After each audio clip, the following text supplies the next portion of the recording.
کیا طاقت تھی، کیا آواز تھی کہ ایسے اسود و احمر بھاگے ہوئے چلے آ رہے ہیں۔ وہ کڑکا تھا ایک بجلی کا، یا کہ صوت ہادی، عرب کی زمین جس نے ساری ہلا دی۔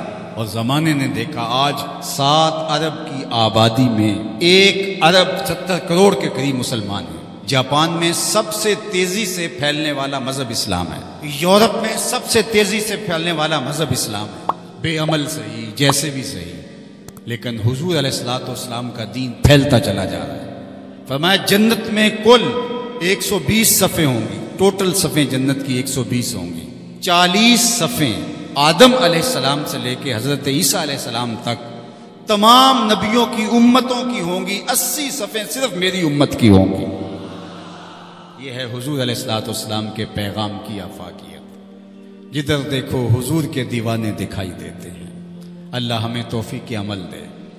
اگر ہم سچے کھرے سیدھے 2 ٹوک مسلمان بن جائیں تو پوری کائنات ہمارے قدموں تلے ہے، اس لیے کہ ہم محمد عربی کے غلام ہیں۔ حضور کی وجہ سے کفر مٹا، اور حضور کی ذمہ داریوں میں شامل اسلام کا غلبہ کرنا۔ هو الذی ارسل رسولہ بالہدی ودین الحق لیظہرہ علی الدین کلہ۔ حضور علیہ الصلوۃ والسلام کے دین کو تمام ادیان پر غالب کرنا حضور علیہ الصلوۃ والسلام کا دیا ہوا دین اور پیغام ہے۔ اور قرب قیامت میں اتنی دیر تک قیامت نہیں آئے گی جب تک پوری دنیا پر اسلام نہیں پھیل جائے گا، پوری دنیا پر اسلام نہیں پھیل جائے گا۔ شرق سے لے کر غرب تک، شمال سے لے کے جنوب تک، کائنات کی ایک چھت بھی ایسی نہیں ہوگی جہاں محمد عربی کے نام کا جھنڈا نہیں جھول رہا ہوگا، حضور کے نام کے پھریرے لہرا رہے ہوں گے۔ یہ اللہ کے محبوب کی عظمت ہے۔ کفر مٹ جائے گا اور ہر طرف اسلام کا بول بالا ہوگا۔ خلیفۃ المسلمین حضرت امام مہدی کی خلافت علی منہاج النبوہ قائم ہوگی، اسی طریقے پہ قائم ہوگی۔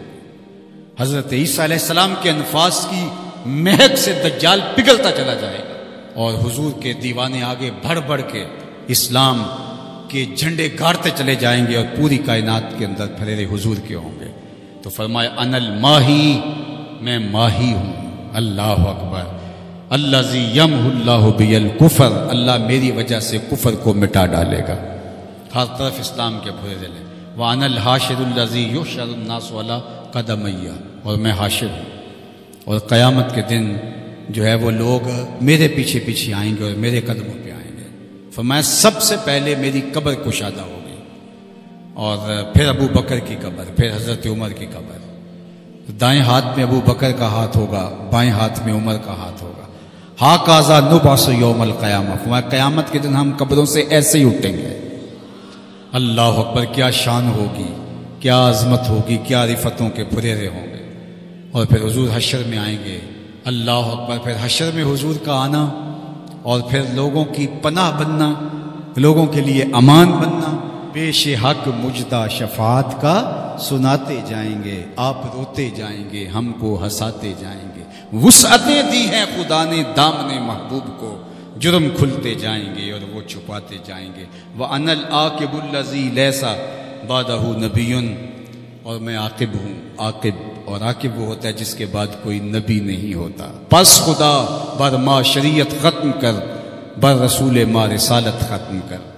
اللہ نے حضور کے بعد نبوت کا دروازہ بند کر دیا، اب کسی نبی کے آنے کی ضرورت نہیں۔ تمام انبیاء کی صفات کے جامع حضور علیہ الصلوۃ والسلام کی ذات ستودہ صفات ہے۔ حسن یوسف دم عیسیٰ ید بیضا داری، آنچ خوباں ہما دارن تو تنہا داری۔ جو مختلف انبیاء کے اندر کمالات موجود ہیں وہ سارے ایک پیکر میں دیکھنے ہو تو محمد عربی کی چوکھٹ پہ آ جاؤ۔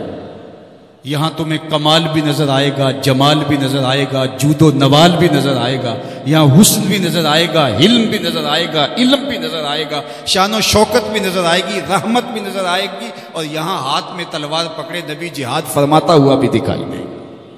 ساری شانیں ایک پیکر کے اندر، ایک وجود کے اندر جو ہے وہ جمع کر دی گئی۔